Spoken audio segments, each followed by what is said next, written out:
This video will now discuss the computation and analysis of labor variances. So this is based on problem 14-36 of the ebook I shared to you.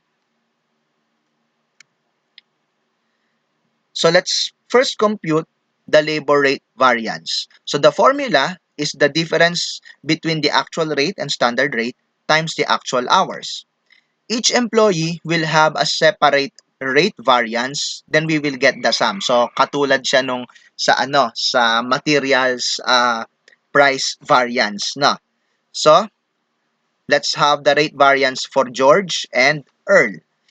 So hindi kasi given yung actual rate per hour, no. So what we do is divide the actual cost or the actual labor paid for each employee by the number of hours worked by that employee. So for George, 4,350 divided by 145, that will give you the actual rate paid to George. For Earl, 2,160 divided by 108. So that's the actual rate paid to Earl. So after obtaining the actual rate, you get the difference between the actual rate and the standard rate. Yung standard rate ay, well, hindi siya outright given din, no? Hindi ko lang dito,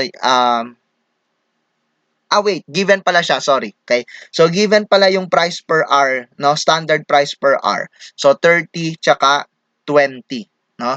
So, you get the difference between the actual and the standard and multiply that by the actual hours worked by each employee.